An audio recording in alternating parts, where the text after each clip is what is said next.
but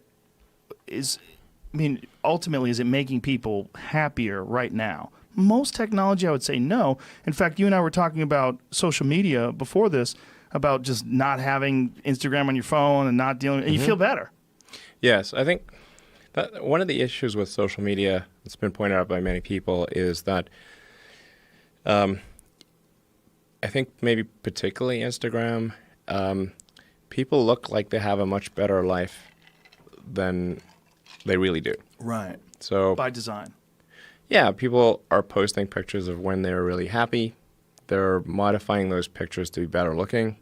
Even if they're not modifying the pictures, they're at least selecting the pictures for the best lighting, the best angle. So people basically seem they're way better looking than they basically really are. Right. And they're way happier seeming than they really are. So if you look at everyone on Instagram, you might think, man, there are all these happy, beautiful people, and I'm not that good looking, and I'm not happy.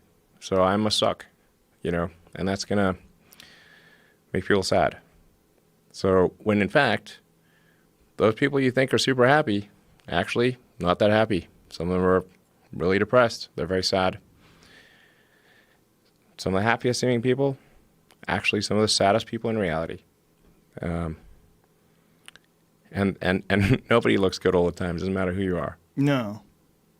It's not even something you should want. Why do you want to look great all the time? Yeah, exactly. So I think things like that can make people quite sad. Well, just by comparison, because you just sort of people generally think of themselves relative to others. We are constantly rebaselining our expectations. And you can see this, say, if you watch some show like Naked and Afraid, or if you just go and try living in the woods by yourself for a while, and you'll learn that civilization is quite great. It has a lot of it. People want to come back to civilization pretty fast on Naked and Afraid. Wasn't that a Thoreau quote? The comparison is a thief of joy. Yeah. Well, happiness is reality minus expectations. That's great too. But the comparison is a thief of joy really holds true to people. Is it? Theodore Roosevelt. Roosevelt. Fascinating. When you're thinking about Instagram, because what essentially Instagram is with a lot of people is you're giving them the opportunity to be their own PR agent.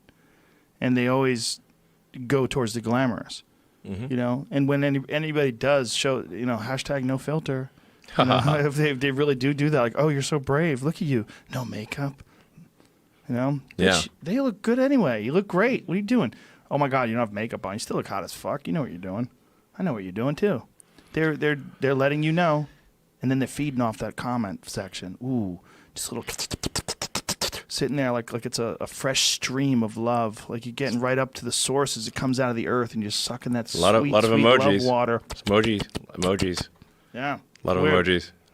My concern is not so much what Instagram is that I didn't think that people had the need for this or the expectation for some sort of technology that allows them to constantly get love and adulation from strangers and comments and this ability to project this sort of distorted version of who you really are. But I worry about where it goes. Like, what's the next one? What's the next one?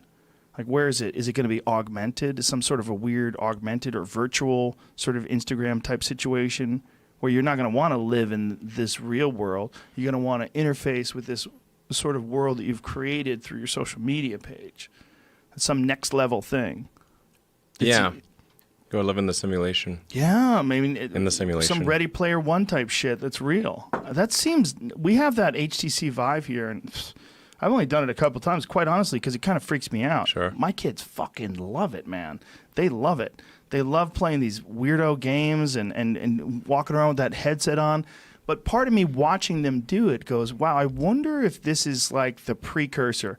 Just sort of like if you look at that phone that Gordon Gekko had on the beach. Yes. And then you compare the big that. Cell phone. Yeah, you compare that to like a Galaxy Note 9. Sure. Like, how the fuck did that become that, right? And I wonder when I see this HTC Vive, I'm like, what is that thing going to be 10 years from now when we're making fun of what it is now?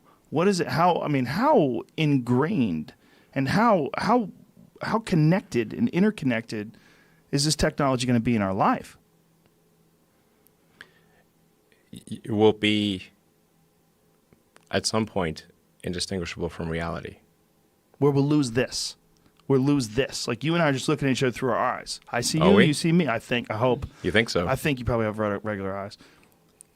This could be some simulation. It could. Do you entertain that? Well, the argument for the simulation, I think, is quite strong. Because if you assume any improvement at all over time, any improvement, 1%, 0.1%, just extend the time frame, make it 1,000 years, 1,000,000 years. The universe is 13.8 billion years old. What would civilization, if you counted, if you're very generous, civilization is maybe 7,000 or 8,000 years old.